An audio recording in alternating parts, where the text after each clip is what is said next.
Welcome to this extra special bonus episode of MudderRucker, the only podcast dedicated to Irish women's rugby. However, this week we're looking a little broader to World Rugby policy. Women's rugby has organically always been a tolerant, accepting and diverse space. In a world where we are expected to fit neatly into gendered stereotypes, rugby has been a safe space to push those boundaries, and it has attracted many women who do just that. In recent times, however, trans people, and in particular trans women, are being targeted by political movements that seek to isolate and alienate an already vulnerable minority. Some say that women's sport and women's rugby is being weaponised for that cause. In May 2021, World Rugby announced a new policy banning trans women from participating in women's rugby. It cited the welfare risk of size, force and power-producing advantages conferred by testosterone levels during male puberty. However, the players have never been consulted on these policies, and it has been done without their consent. Many have already voiced their disapproval, and now the players are pushing back. On June 1st, this coming Sunday, a team of cis women will face a team of trans women in a game of sevens rugby at the Union Cup in Oslo. The purpose is one of inclusion, protestation, allyship and camaraderie. It aims to dispel myths and to make a point. In this episode, we explore the trans ban and whether the basis for the ban is even sound. We will hear from those it directly impacts, whose voices have been ignored. And we will hear from a leading expert in exercise science who consulted with World Rugby before the ban came in. Here are their voices. Joining me to discuss the upcoming match, the impact of the trans ban in women's rugby, and the myths and truths about trans participation are, firstly, a seasoned rugby player with 26 international cap. She represented the USA's women's national team from 2015 to 2024, including a fourth place finish at the 2017 Rugby World Cup here in Ireland. She played in England's Women's Premiership for 3 seasons and is currently playing with France's Elite One League side Stade Bordelais. Former collegiate All-American and USA Under-20s player, she began her rugby journey at the University of Connecticut. Off the field, she founded the XV Foundation, which works to secure diverse and sustainable funding for the national team. She also promotes a grassroots rugby through coaching and refereeing and works as a commentator and public speaker. Based in New Haven, Connecticut, welcome to the podcast, Eagle number 237, Alycia Washington. Thank you. Thank you for having me. What a great intro. I appreciate you putting that together so nicely. Thank you. As well as that, joining us for her third stint with MudderRucker is now friend of the podcast, Ilse van Staden. Ilse is a butcher on an organic farm in Northern Ireland, though she hails originally from South Africa. Not content to excel in just one sport, Ilse has won 6 caps with the Irish women's national team, as well as representing provincial rugby in Ulster and the Blue Bulls Rugby Union in South Africa. She has 140 appearances there. Still feeling the itch, she took up American football as free therapy and plays for local team the Antrim Stags alongside the men. She also plays across the water for women's team Peterborough Royals and international team the Sealand Seahawks. She's so busy her wife sometimes struggles to remember what she looks like, and I have a feeling that your wife had an input on that. Welcome back. Welcome back. Yeah, nice for having me. Yes, Alana did write that because I am really bad at writing anything about myself. I don't know where to start, and I don't want to sound too big-headed, mostly. So you're too humble. Just a little bit. So, coming to you first, Alycia, you've competed at the highest level of sport, including the 2017 World Cup, as we already spoke about, in the English Premiership with the Barbarians 3 times, and now you're playing in France. What has drawn you to the Ruck You match, and why does it matter to you? Well, that's an interesting question because I everything about it speaks to me, and I just don't understand the idea of exclusion. I don't understand the idea of making a blanket statement for all people. And maybe as a Black female competing in a largely white sport, and you just look at the history of sport and you could see women were banned from sports for so long, Black people were banned from sports for so long, and if we don't coalesce around each other, then what do we have? We don't have what we know and love about sport, which would be truly tragic to lose. And it just feels like there's only one correct side of history here, so I may as well advocate for my trans brothers and sisters in any way that I can, and I'm happy to do it. So yeah, it sort of, it feels like I didn't have to make a decision to support. It felt like of course my teammates need help, and in the same way I would do that on the field, in an 80-minute game, I'm going to do that off the field however I can. For me, I think it has to be the same thing. I've had discussions with people about this in the past about, what matters more. Is it, perceived safety? Is it perceived fairness? To me, the perceived fairness is inclusion. Exclusion is a matter of unfairness. Touching on the topic of safety, though, Alycia, as a player, playing against trans people, does it feel unsafe to you? Absolutely not. It does not feel unsafe to me. I have played against trans players in the past, and I never felt unsafe. I do understand, like, I'm privileged to be about 200 pounds. Sorry, I'm not sure what that is in kgs at the top of my head for the Irish audience, but or audience or anywhere else in the world.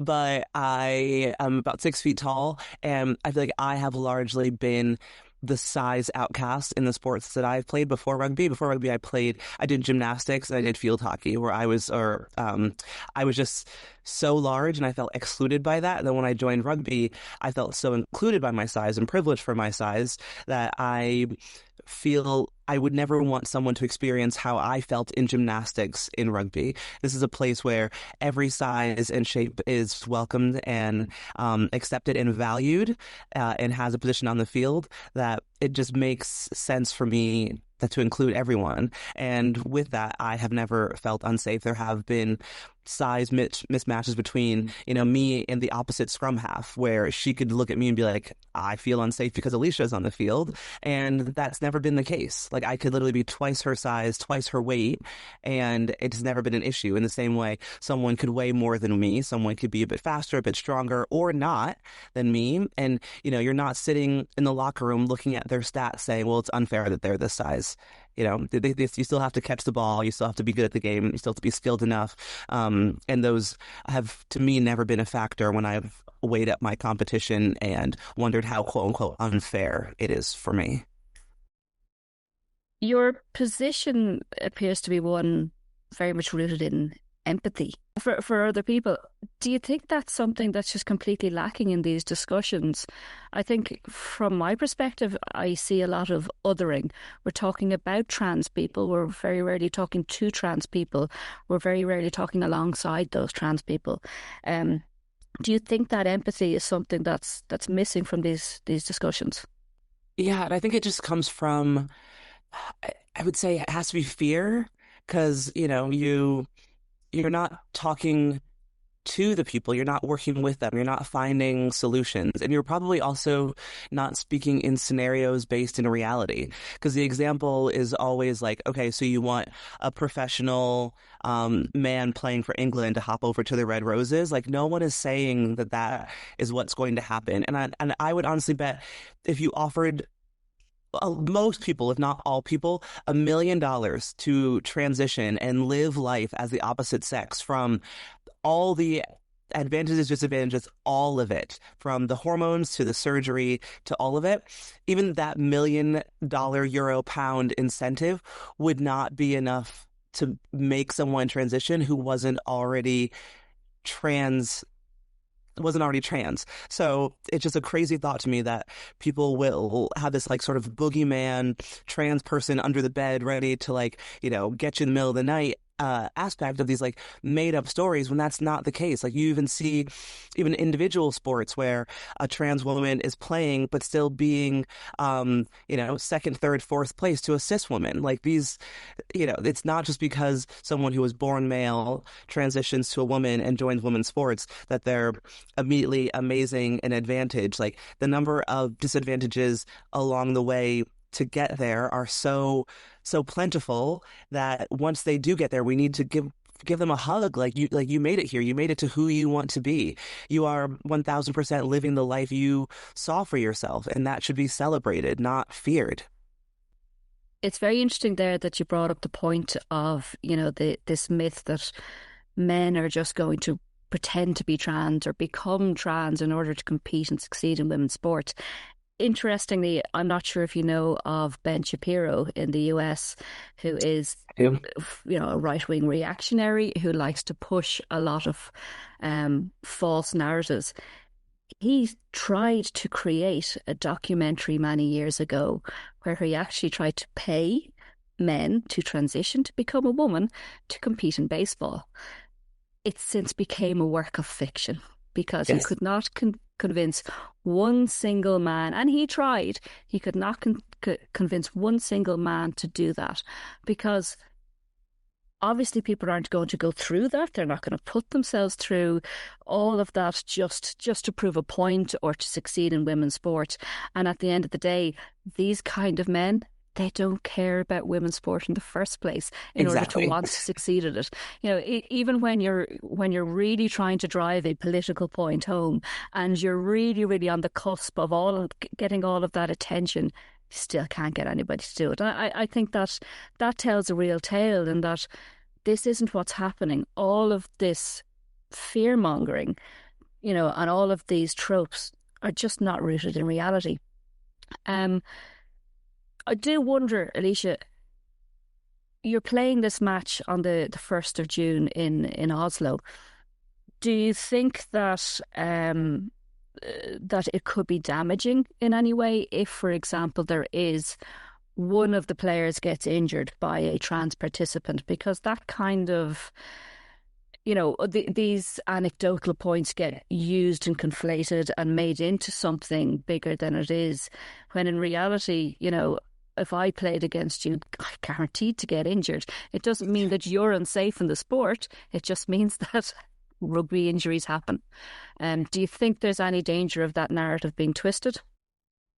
There is always a danger of that. And, I think to be frank, there's a bit of stress that, I could get a hangnail during the game and it could be sensationalized into Alicia's thumb got ripped off by a trans player. There is, I myself am not worried for what's going to happen on the pitch. I have been injured in rugby. I had an ACJ repair dislocation last year because one of my cis female teammates fell on me essentially while I was on the ground, and you just realize accidents happen, rugby happens. I'm signing up to play a contact sport, and that's just the nature of the game.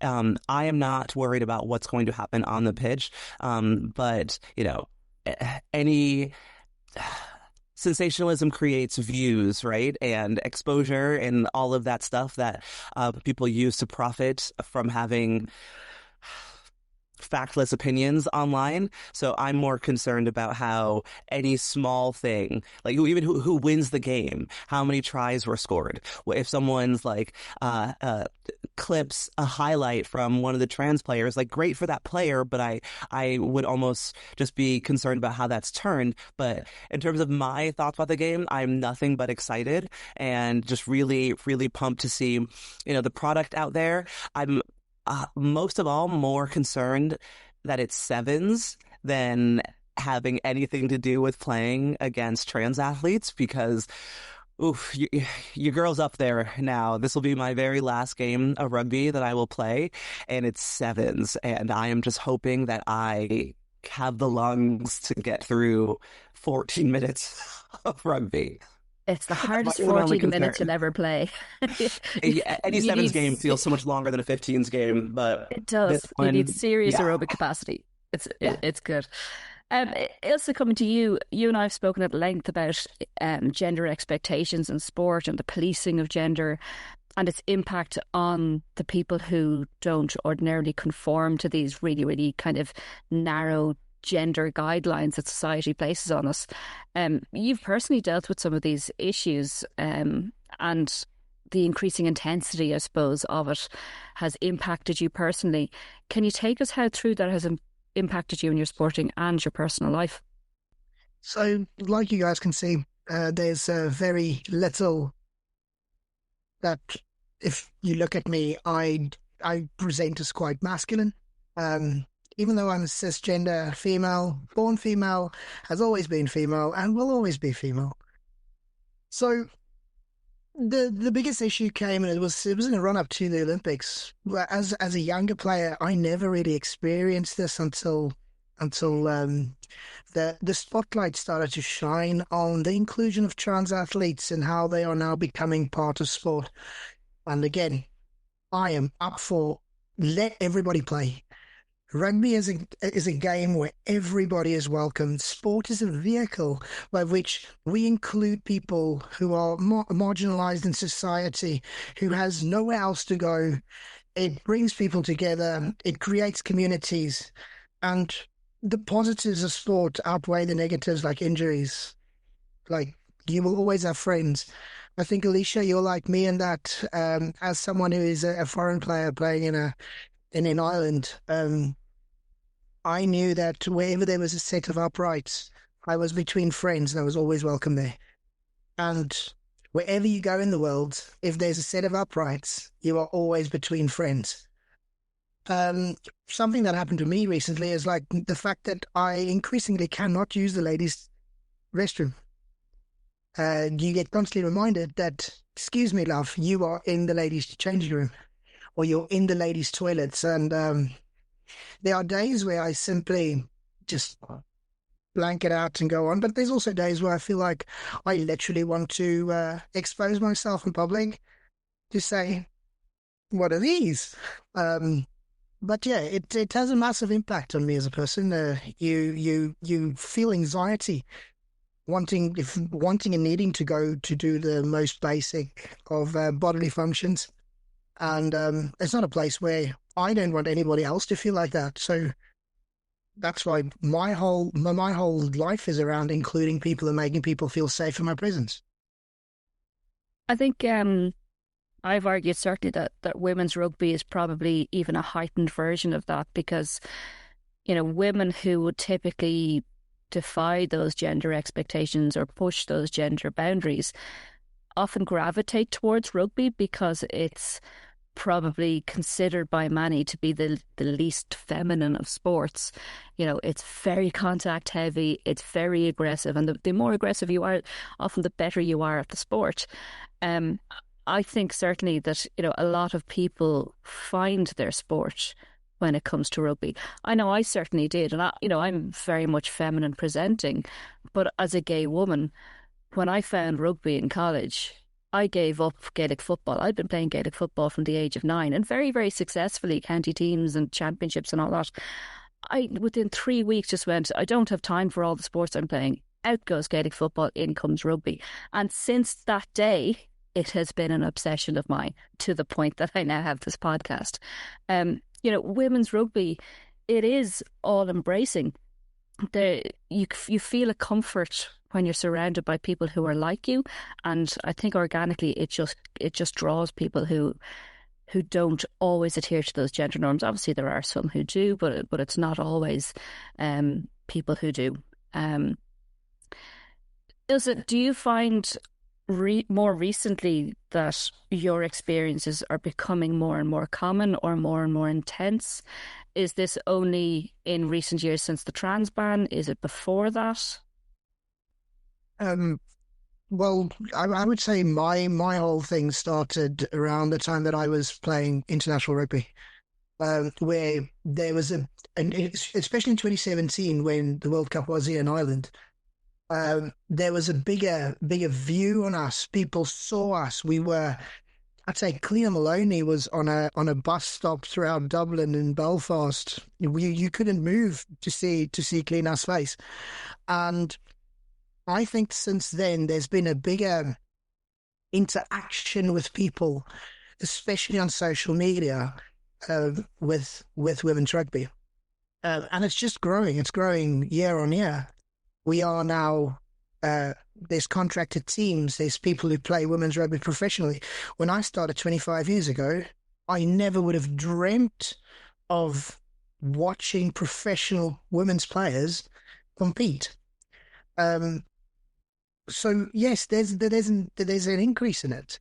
You can see it. It's like you see it frequently. It's not just rugby related. Look at CrossFit athletes where you have a woman that works exceptionally hard to get as fit as she is, and she will get taken to slaughter on social media by people who are lesser, who doesn't put the amount of work in, and they would call her a man, or they would say she is on steroids, or there is always some other reason why she cannot be the athlete that she is, because she is a woman. So it's on the rise, and it's everywhere.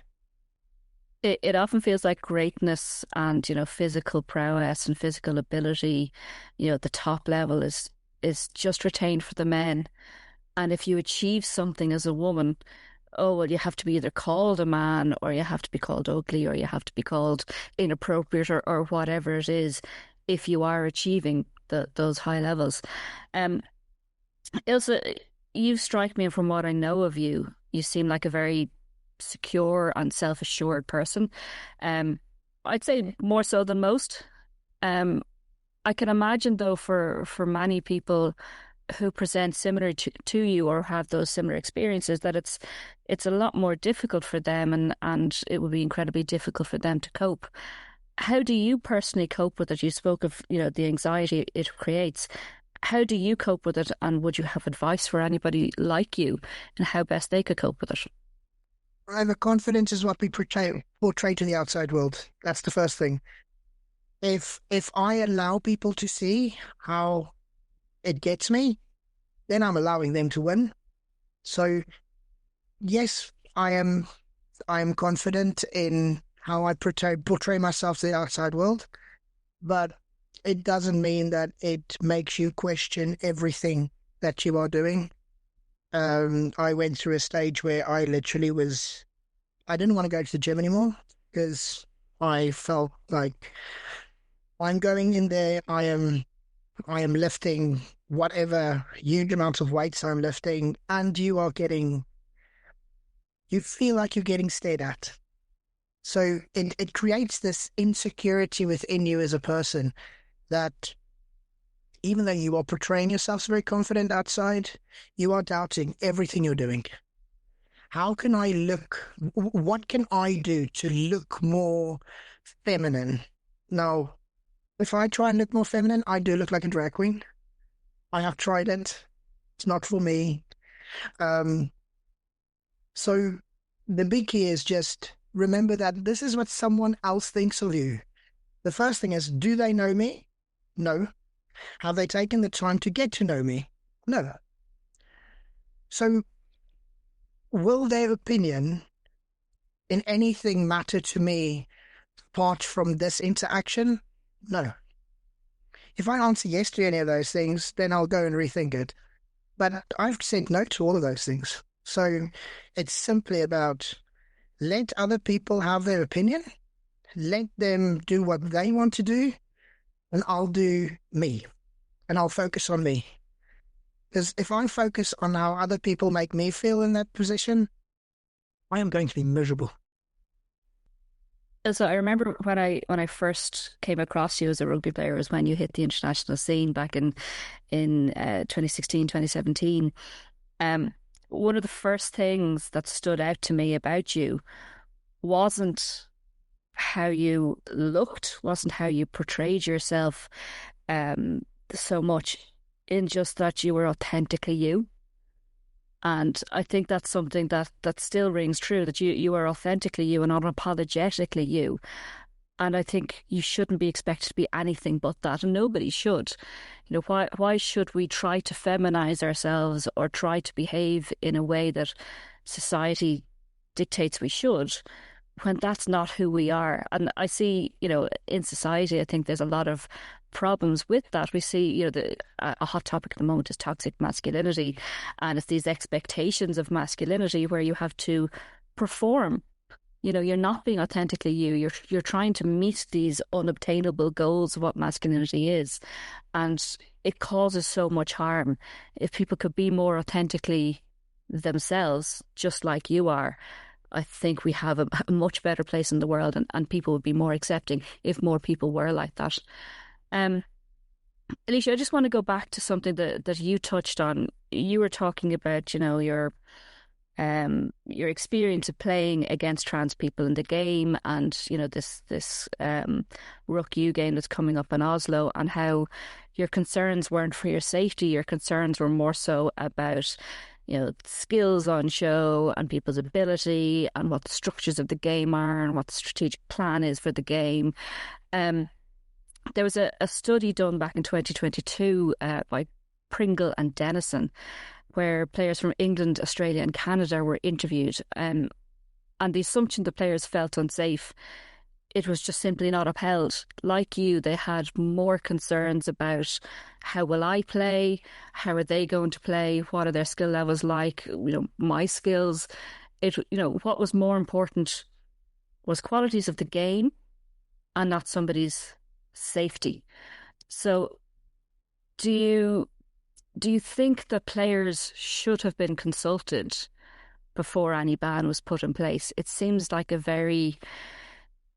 odd decision for World Rugby to put a ban in place when you see the likes of concussion issues and they're watering down red cards to 20 minutes when it's a huge safety issue. And then when it comes to trans women in sport, they're like, well, okay, there's been no injuries caused by trans women. There aren't very many trans women in the game, but they're a huge safety risk. Ban them all. Do you think the players' voices would have altered that in any way, or should they have been listened to? 1,000%. The players' voices would have, for sure, at least been some qualitative data to go after, but there is no data. They're not citing anything but their opinion or studies that have been done that have been taken wildly out of context, that are not actually, they're leaning on the term safety and player welfare for cis women players. But I have never felt that concern from a lot of the governing bodies that I've been under. Like, if you do want the game better for women, okay, invest in your coaches, invest in your refs, invest in your infrastructure so that there's more grassroots programs and you can get people playing younger in safer environments. Dedicate a paid person to go through your safeguarding, or in the US, your safe sport complaints that have largely gone reported but unanswered in a lot of cases. Make it so that we're paid. So I'm not having to, like, right now playing in France, I work a full-time job until 2 a.m. Central Europe time because I'm working on American hours. Like, if there was a concern about player safety, you would make it so that the investment is actually in things that make the game safer for women as individuals that are going to go play a team sport. Like, you're leaning on something, you're like, wait, no, I'm protecting you. Well, it's like, well, I don't need to protect in this way. Can you protect me in this way? Like, well, no, we can't do that, but we can do this. And I'm like, well, who asked for that? Well, I had an opinion about this one thing, so now I'm going to make it the law of the land. And I just don't believe that's a way to create policy when you have no qualitative data, you have no quantitative data, you're not funding any research into this, and not to mention that it's not an issue. If I were to pick like my top 10 issues that have affected me personally as a player, inclusion of my trans teammates and trans opponents wouldn't be there. And I think there are so many other lower hanging fruit to focus on and fix that we can all, as a player cohort, agree that are actual issues. And inclusion of trans people, or inclusion period, is not an issue in my book. It's funny, the study that I cited there a few minutes ago, the conclusion or part of the abstract that they have, I'll quote it, is: importantly, the women and girls questioned why rugby leaders had chosen to focus their energy on protecting, in inverted commas, them from trans athletes, but had ignored serious problems which caused them direct harm, such as lack of funding, pervasive sexist and homophobic behaviour, sexual harassment and substandard coaching and training facilities. And this is all relative to men. It goes on to say, our findings are consistent with and they have supported the position of women's sports organisations, which have called on World Rugby's male leaders to discard their blanket ban and undertake a rigorous and science-driven collaborative policy development process. Sorry, I'm losing my voice. But, it, I think that sums up your stance entirely. It feels like they're protecting us from unicorns when the real problems are there, are obvious. And, in some cases, they're covering up those problems and saying they're not an issue at all, in terms of issues in sexual harassment in sport, for example. Oh, yeah. It's it's baffling to see this much energy put into driving a ban that, like you say, simply wasn't called for. Nobody was calling for it. People don't by and large see it as a danger or an issue. There are so many other issues there. The grotesque inequality in women's sport when women and men fall under that same organisation. It's baffling to me. Ilse, your experience playing rugby and playing American football, have you heard anybody calling for such a ban? BAFA has currently implemented it. So BAFA is the British American Football Association. So trans women are banned in BAFA, trans women are banned in the English football, soccer. Where, if you think about it, it's such a safety concern. There's not that much contact in football, soccer. The American Football Association in Ireland has banned it because the AFI has banned it. The American Football International has banned it. So again, from a player perspective, I play against. I'm a woman. I play on a men's team against men. I am. In my shoes, I stand at about 100 kilos. I am 5'11". I am not a small person. I play against men that are 6'4", 130 odd kilos, and all they're trying to do is run through me to get to my quarterback.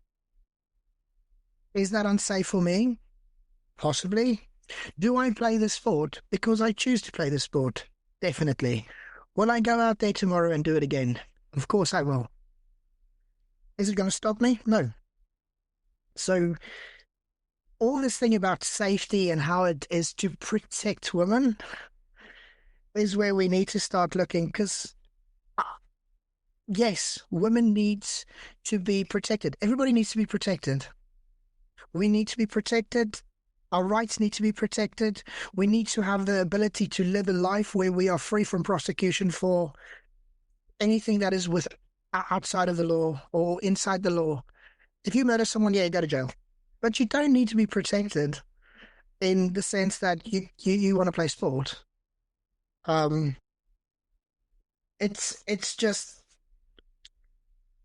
we need to work towards allowing people just to live their lives and expressing themselves. So that's where I'm at. I think when it comes to rugby, and correct me if I'm wrong, any of you, there's an inherent risk with rugby, and everybody who plays it is accepting that inherent risk. We all know we could get injured. People playing at the amateur level know that it could impact their financial security and well-being. We all know it could impact our health. We all know that at the age of 60 we could be, shopping for a bungalow because we can't climb stairs. We're all well aware of this, but we do it anyway. It's about adrenaline. It's about, stepping outside our comfort zone. It's about physically challenging ourselves. It's about the camaraderie and the community as well. I think we need to look past this protecting of women, again, inverted commas, because it just doesn't seem to be really truly about protecting women. It seems to be an agenda to alienate people. Would that be fair to say? Yeah, I think it's just another agent for control, and placing boundaries on people to keep us in boxes and keep us down. Like I'm not sure what the end game here, like what's the actual point, but I don't feel more protected by this. Like I don't feel safer because of this. I feel more unheard and unlistened to, but also like not even willing to have a conversation. as a cis female in a contact sport, I don't believe that any decision makers are actually on our side if you're looking to ban our teammates, our support systems, our community, which is the reason why so many of us joined rugby in the first place. And I think a large part of the decision-making process, like we said earlier, excludes us. It reminds me of a room full of men in suits making decisions about abortion laws. God, as an American, I hear you. Yeah. I hear you there. Yeah. It needs to be always, any policy decisions always need to be inclusive of the people that you are purportedly protecting or that you are purportedly advocating on behalf of or designing a policy around. And I think this is just another example of that not happening. Yeah. And I think I don't want to put out the illusion that it's going to be an easy process to work through, a blanket one policy fits all for all leagues everywhere and all people in all situations. But I don't think any of us got into rugby because it was easy. Like, no one would have seen a rugby game and be like, wow, that looks so easy and simple. Like, let me have a crack at that. I think that is the whole idea, is that as rugby players and admins and coaches and referees, the beauty of the game is that you're solving problems together. You're working through your issues to find the best strategy for whatever you're up against. And that's the beauty of the game. So I personally don't see the point of shying away from that. Aggressive chess, I like to call it. Yeah, exactly. Right, so we will leave it there for now. Just to interject for 1 second. Sure. You mentioned chess there. The International Chess Federation banned trans women from female-only events in 2023. How are they protecting anyone by doing that? It just speaks to exactly the points you were making there. It's not about protecting anyone. It's the massive brain sizes of men, right? Yeah. It's something of men. It's so utterly condescending, isn't it? It's ultimate control through fear-mongering and creating a narrative by which you make women seem weak, unable to take care of themselves. It boils down to women are better off when we are uneducated, when we have no opinions about any big issues around us, because it's for our safety. Mm-hmm. It boils down to, and I think you saw a post I put up recently where The Handmaid's Tale is a work of fiction, not a handbook. Yeah. There are people in this world that needs to realize it's a work of fiction. It's not a handbook. Yeah, they're treating it as a guiding force, I would say. But it's like about the chess reference, I just don't understand, like, are we going to have male and female spelling bees at some point? Like, I literally don't understand the point of... Like, yes, there are considerations in a contact sport. I'm not saying that, but when something is like truly memorization and mental, like, and, just knowing the origins of certain words that determine their spelling, make it make sense. It's like the math isn't mathing for me. I truly don't understand where this came from or where it's going. And, there's arguments that these trans bans, transphobia in general, is all just an extension of misogyny. And that just proves the point, doesn't it? Like, I wonder about things like, a ban on trans people in chess or darts or pool or things like that. And I'm like, are we really just protecting the boys from losing to a girl? Is that so firmly rooted in them as a 6-year-old that losing to a girl is bad and a sign of weakness that they have to, at an elite level, ban women because we can't compete with them? It's like, the FA in England, probably long before the FA was established, maybe not, back in, I think it might have been the 40s or 50s, there was 57,000 spectators at a women's football match, and they went, oh, no, we can't have that, we'll ban that. So women were banned from football. Yes. Simply because they were drawing crowds, and the insecure men just felt a little bit threatened by that. And it's baffling to see. Well, I think because they also see resources as a pie, as opposed to, like, resources are infinite, like how many of us have watched, especially maybe during like a larger championship or like a World Cup or something? You have one game on your phone and one game on the TV. Like your attention is always split. Our collective attention is infinite. Our collective resources are infinite. Like it is not pie. Just because I support women's sports doesn't mean I can't also support men's sports. Or if I want to watch gymnastics, this doesn't mean I can't watch track and field. Like it is a wild thing to think of. It's like a scarcity mindset of thinking everything just exists as a piece of pie, and if there's some for someone else, then there's none for you. And that's not the way we can function as a society if we want to promote and grow sport as a whole, but especially rugby, which still needs promotion worldwide. That's an excellent point, and it really does seem to be that, with a lot of sports, soccer, rugby, for example, we're at a point where those are becoming suddenly, visibly so much more successful. So it doesn't feel like a coincidence that trans bans and probably further means to control women's sport will come in. I don't think that's a coincidence at all. This has been a wonderful, fruitful discussion. It's great to hear, some of those myths around, feeling unsafe and things blown out of the water. And it's great to see people advocating on behalf of trans people. So I'd like to thank you, Ilse and Alycia, for joining us. And thank you again for the discussion. Thank you so much for having me. I'm really excited to meet you all, and this was absolutely incredible. For anyone who's looking for more information on the Ruck You match, they could just head to Instagram, and there's also a GoFundMe, so I could hopefully get help with my flight and all my teammates' flights going over to support this game, and everything else will be donated to trans inclusion projects. So we're really excited for that. Brilliant. Thank you very much. That conversation highlights the real-world stakes and also exposes how often the voices of players are left out of decisions supposedly made to protect them. Next, we speak to someone who's done the scientific research and lived the experience. Dr. Joanna Harper is a trans woman, a former elite distance runner, and a leading researcher on transgender athletic performance. Here's the conversation on what the evidence really says about fairness, safety, and the flaws in the models used to justify these bans. So joining me all the way from Oregon is Dr. Joanna Harper, a researcher in exercise science. Joanna holds a bachelor's degree in physics, a master's degree in medical physics, and a PhD in exercise science with a focus on transgender athletic performance. Dr. Harper is currently a postdoctoral scholar and received her PhD from Loughborough University. Dr. Harper, I think it's safe to say you're the expert on transgender athletic performance. Can you tell us briefly about your research and the publications to date?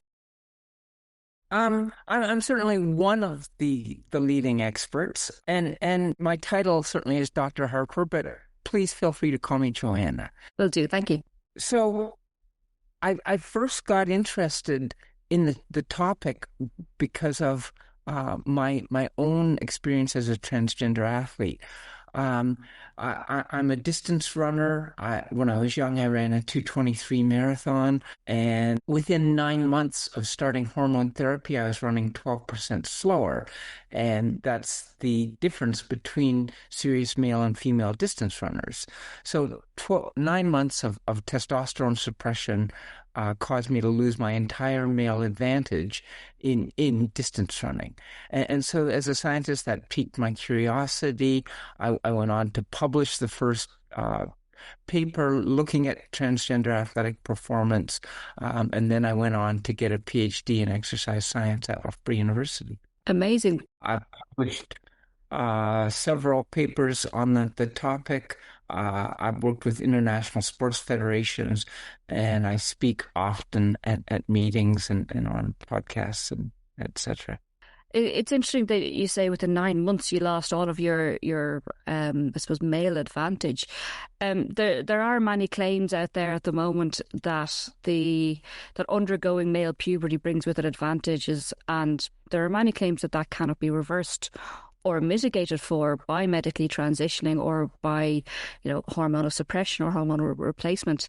They argue that the physical and anthropometric advantages such as bone density, muscle mass, quantity of faster fibres and other changes provide those advantages in strength and speed and size, and that when you try to mitigate for that, it can't be done to such a degree that it takes away that competitive advantage and therefore leads to competitive unfairness. What does the research say on this? Does it uphold what they're saying? Well, there are three categories of male advantage and what happens to those advantages with hormone therapy. And let me run through them. The first is that some advantages are completely eliminated with hormone therapy. Certainly, as an endurance athlete, one of the most prominent is hemoglobin levels. Hemoglobin is one of the most important advantages in endurance that men have over women. And within 120 days, trans women go from typical male hemoglobin levels to typical female hemoglobin levels. That is because hemoglobin cells in the body don't live more than 120 days, and our body produces hemoglobin at a rate that's proportional to testosterone in our body. So as soon as you suppress testosterone, the hemoglobin follows very quickly. And so as an endurance athlete, that's why I noticed a very quick change in my ability to run fast. So that's one category. A second category is strength advantages.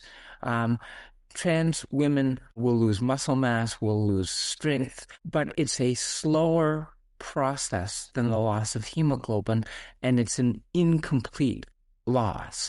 Trans women will, in an absolute sense, even after years of hormone therapy, have higher absolute strength than cisgender women. But when you look at the strength in an absolute, a relative or pound for pound or kilogram per kilogram matter, then it appears, and there are now, I don't know, a dozen or so papers that suggest that trans women have similar pound for pound strength as cis women. And so in the sport of athletics, for instance, absolute strength matters if one is throwing a discus. Relative strength matters if one is doing a jumping event. And one of the standard exercise tests is a counter movement jump, and it's similar to vertical height measurements. And trans women don't jump any higher than cis women. And so if we're talking about a sport like rugby, for instance, things like moving your body fast, which is important. It's unlikely that trans women are any faster than cis women, are able to move around the pitch any quicker. But if it comes to pushing in a scrum, trans women are likely to have some advantage there even after hormone therapy. How much of an advantage is not clear, but there would definitely be some remaining advantage. Then thirdly, there are categories such as height, which aren't affected by height or body mass, which aren't affected by hormone therapy. Trans women have height and body mass numbers which are similar to cisgender men even after hormone therapy. And certainly in a sport like rugby, size matters depending on the position. Of course, there's a substantial heterogeneity in the size of rugby players depending on what position one is looking at. And so trans women playing in women's rugby are more likely to occupy the big positions, right? Because they're bigger. But are trans women who play rugby bigger and stronger than the other women who play in the big and strong positions? That's unknown. There's also a question of potential safety. If two people collide on a rugby pitch, it's more likely that the smaller of those persons will get hurt than the larger of those persons. And so there's a possible safety issue there. One of the things, I was part of the meeting with World Rugby in 2020 when that led to World Rugby banning trans women from the women's category at international levels. And one of the things that I urged them to do was to do a study to see if there was any greater injury risk for cis women when they play against trans women. And they declined to do so. Rather, they adopted a theoretical approach that basically said because trans women are bigger, there is a greater theoretical risk, and that is good enough for us. And I certainly disagree. I disagreed at the time. I disagree 5 years later. I think that if they're going to suggest that trans women do result in a greater injury risk for cis women, test that theory. And they didn't, unfortunately. It's interesting that you point out that World Rugby policy was motivated by that theoretical model and that they declined to go further and actually gather data. Do you think that based on that there should be a study done in sort of in collision sports or contact sports to determine whether, like you said, pound for pound, if strength advantages that are retained are inherently dangerous to cis women playing the sport? And do you think it is inappropriate for theoretical models to be used as a blanket ban for trans athletes? Yes, to both of those. Of course, it's really hard to do studies once you ban trans women from the sport. But yes, of course, I think that the more science we can gather on trans women in sports, in terms of their performance, safety, all of those things, that the more data that can be gathered, the better. And certainly there's nothing wrong with using theoretical models, but I don't think that should be the be-all and end-all of the science. Sure. We discussed the topic with some players as part of this podcast, and a lot of them spoke about wanting the challenge and inclusion mattering more than safety, and that they don't feel necessarily unsafe, and that the World Rugby policy didn't seek the opinion or the consent of the players that they were purporting to safeguard. And they claim on the basis of this theoretical model that there is a welfare issue. I think for me it's a little bit jarring because World Rugby have a major and much publicised issue at the moment with concussions in sport and the damage that CTE causes, the long-term brain health of athletes. And while they have that major issue and it is proven to damage athletes long-term and is a proven welfare risk, they're still not mitigating for it. And yet, based on a theoretical model of welfare, they're excluding trans people, a blanket ban. You're unsafe, you're out. It seems to me to be a bit of a contradiction in terms that safety matters on one hand and safety doesn't matter on the other hand. Do you think that there's a political motivation behind the ban on trans athletes and that a theoretical model is good enough, like you said? Or do you think this is a genuine safeguarding issue? I'm not in a position to question the motives of the people who run World Rugby, but I certainly don't think that a theoretical model is sufficient to ban an entire group of people from a sport that they love. And there are many benefits of playing in sports for everyone, and there are people who have rugby type bodies, and for them, rugby is their sport, and just as my sport is distance running because I have a distance running type body, people who enjoy and love rugby, I think there should try to be solutions so that those people can play the sport they love. Now, in terms of the political issue, and again, I don't want to judge any of the people running World Rugby. I met some of them and they seemed like,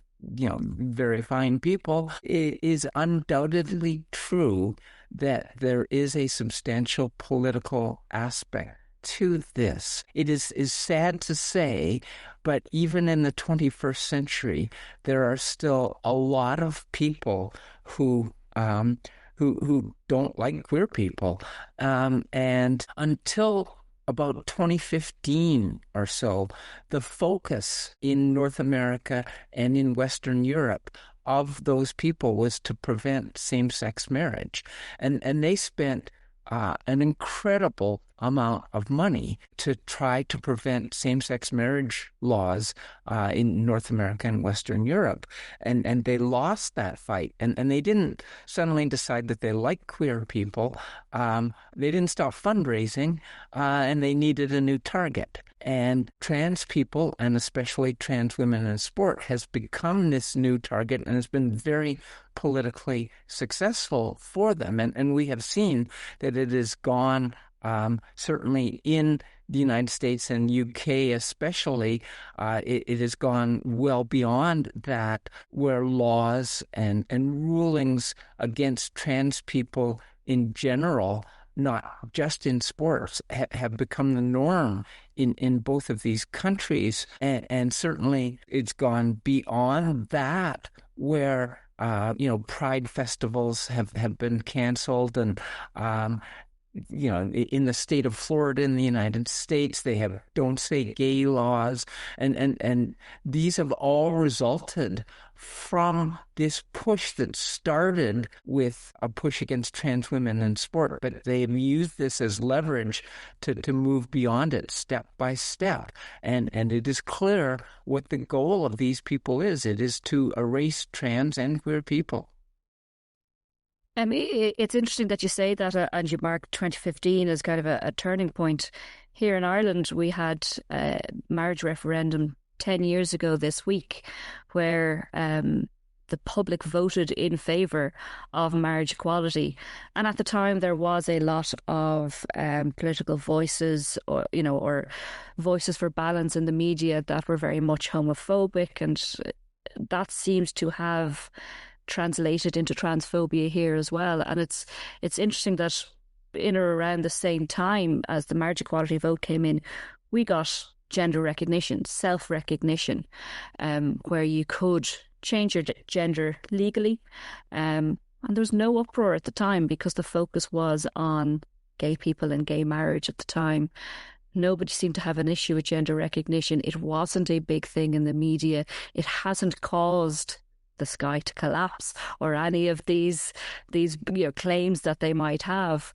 And yet, it, like you said, it does seem to be the new focus. It has shifted from one topic to another and one target within the queer community to another.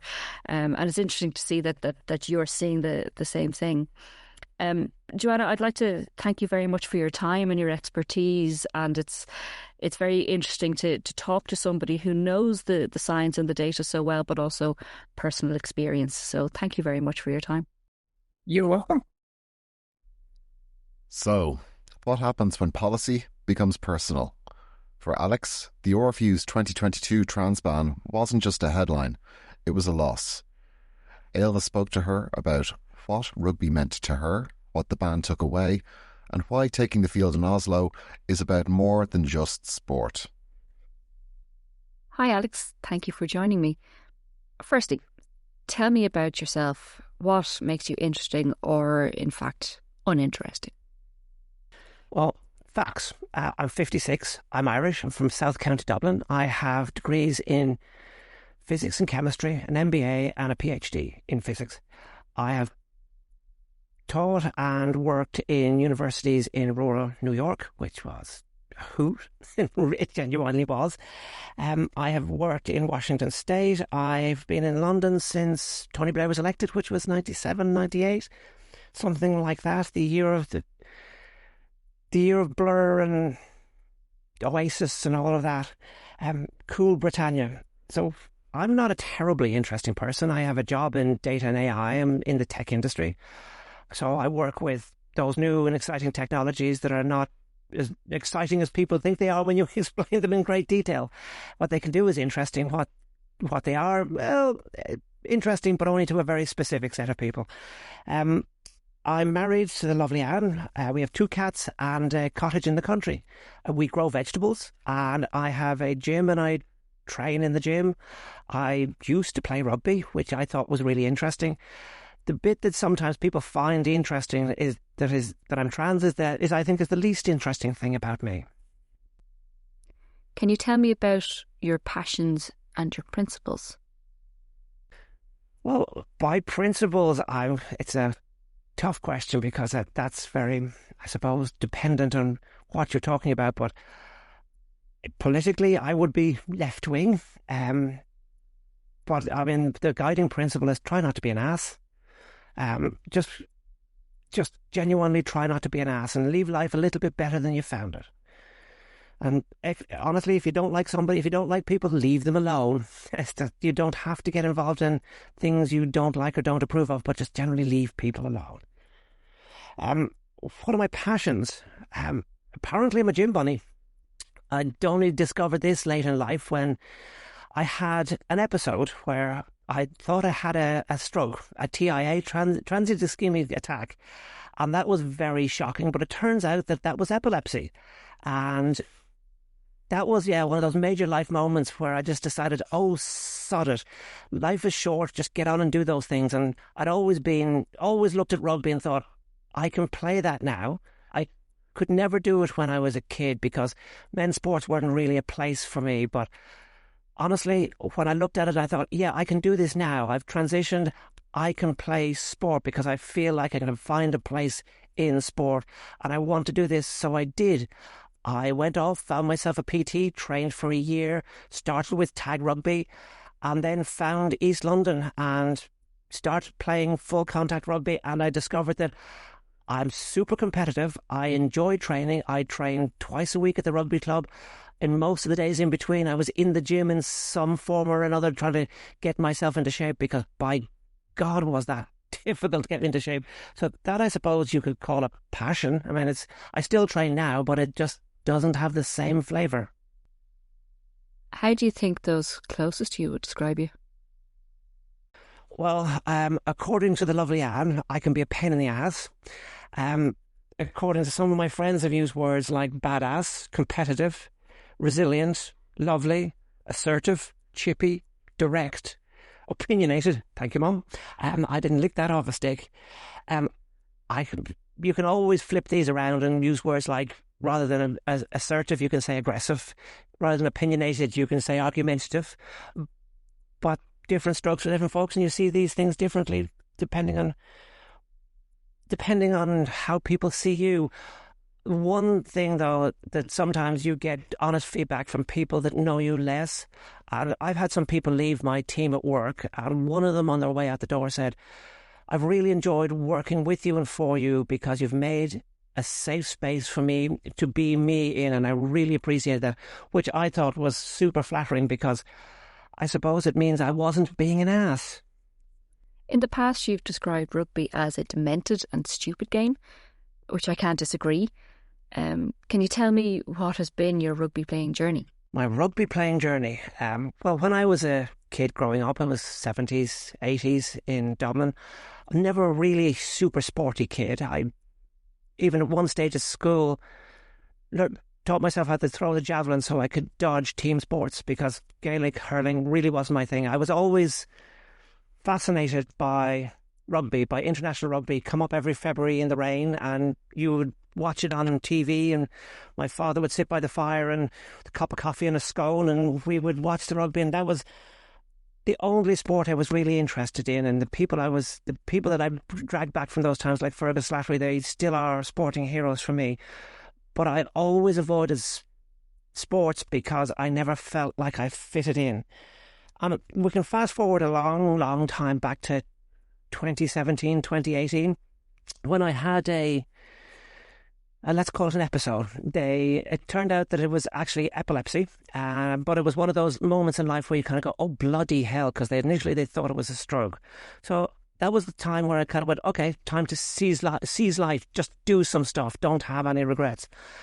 Went and got myself a PT, got myself fit, started playing tag rugby, discovered that non-contact rugby really wasn't good for somebody as slow as me. And I discovered East London and Rugby Union, and I discovered that I wasn't very good at it, but I enjoyed it immensely. So it became a huge thing in my life. I just enjoyed everything about it. I enjoyed how difficult it was, how much I had to push myself. There was training once, twice a week. There was the days I wasn't down running around a pitch trying to figure out what in God's name I was supposed to be doing. I was in a gym lifting things or running on things. It just became, I just discovered a part of myself that wasn't known to me beforehand. It was a massive journey of self-discovery, and it was in this stupid, violent, ridiculous game, and it is genuinely a ridiculous game. Okay, so obviously you've had a wonderful time learning to play rugby. How has it impacted your life so far? Well, clearly it's been a learning experience. Clearly it's been I mean, just bar the fun and the comradeship you find in people, and then all of a sudden you find people who've got your back, and you've got people who you can call a friend, and all of those things. A part of life I never had before because I never did team sports. I never interacted with the world like that because I never really felt comfortable in myself, and all of a sudden there was this place where you felt like you belonged, even if it only was for 80 minutes on a Sunday. You just felt properly connected to the world and the people around you, and it was hugely powerful and hugely empowering because you found you didn't have to listen to other people telling you how to be, that you didn't have to be skinny, that you could actually be quick and fast and small and quick and aggressive, or you could be large and strong and slow. All of these things were fine and good, and that's hugely powerful to discover, that you don't have to look like something off the pages of Vogue to be accepted. You don't have to subscribe to somebody else's definition of who and what you are, and that is hugely important. So back in 2022, when the trans ban came into effect in England, how did that impact you, your social life, and your overall health and well-being? I've used this expression before. That was the second worst thing that's ever happened to me. It's certainly that I can remember. In some ways, it seems like a very strange thing to say, that it was so impactful, but when you stand in my shoes and you look out, it's a thing that you have to put a callus over so that you don't feel that. There's a recording I made at the time that I still haven't ever watched or listened to because the emotion and the hurt is still too raw, and I don't think that will ever go away. It's just calloused over, and when something happens to you in life that generates a callus like that, it's really difficult because it's not just something that's personal, but it makes you suspicious of people. It makes you look around you and you just kind of think, well, what are you people really thinking? It's the only way I can describe this, and it's something that's kind of fresh in my mind, is last night when we were driving home, my lovely wife Anne was catering the charity do at the rugby club, and I was helping her out, and we were driving home, and there was a road rage incident where some gentleman decided, because it will be a gentleman, won't it, not to lean into the stereotype, decided that he wanted to get past me. So when I found a place to pull over, clearly I hadn't pulled over quickly enough for him. So he did the whole thing of, he drove along beside me for a while and tried to run me off the road. He pulled in front of me and brake checked me. Then when I actually pulled off at my turning, he actually reversed back on the dual carriageway and cut across the hatch line to get in front of me and weave across the road and slam his brakes on and all that sort of stuff.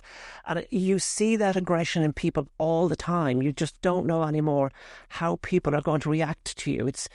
And the feeling you take away from an incident like that you carry around with you all the time. That sense of being under attack, being somehow the people are out to get you. And when you roll forward these years and you see the conversations that are going on, the rulings that are coming down, it doesn't make any of that go away. It just drives home the fact that there are some people out there that just dislike you for being you. And that's a hugely difficult thing to process. I mean, I came from a massively privileged background. I'm white, I'm Irish, I have all the education you can have. I have a lovely, wonderful, supportive family. We grew up resolutely middle class in South Dublin. And to find that the world is that cruel is a really difficult thing. I used something, I was talking to somebody, I used a quote from a song. The song's called Blood Makes Noise, and it's about that noise in your head, that rage, that sense of being in a wind tunnel and the world is screaming at you. And that's what it felt like then, and that's what it feels like now. You learn to live with it, you learn to cope with it, but it's not going away and it's not getting any easier. On a really practical level, rugby gave me a purpose and a drive outside of all the other things in life. It was something I did purely for me, and it got me out of bed some mornings. It was the thing that I could say, this describes how I feel about myself and about life. And that's kind of, I wouldn't say gone, because clearly I'm going to go play rugby in Oslo. But the world seems like a meaner, smaller, crueler place. Discussions like this are important. The current players and the impact of policy decisions that are made for them are often missing from this discussion. Humanity and empathy is often forgotten. I hope that we have gone some way to including some of those voices. It is evident that decisions made back in 2021 didn't have a broad and applicable evidence base, but rather used a theoretical model to justify their ban on trans women's participation. The reality is, women's rugby has organically become a haven for people who don't adhere to gender expectations, and it's a place where diversity is the bedrock of the community. The trans ban conflicts with the culture of our game. It directly harms both trans and cis women alike, and it undermines why we were all there in the first place. At a minimum, we would expect World Rugby to begin a policy review, to engage in research to determine if the theoretical model is in fact accurate, and to engage in a consultation with those whose welfare the policy purports to safeguard. On June 1st, the Ruck You game aims to dispel the overly simplistic and reductive myths and show the real complexity of the topic not only supports trans inclusion in our game, but so does the elite rugby community. Please, get behind this cause and show your support by donating via the GoFundMe link in the show notes. Again, thank you to all our wonderful guests and contributors, and of course, our wonderful producer, Cian O'Miller. Please like, subscribe, and rate our lovely little podcast. Until next time, keep on rucking.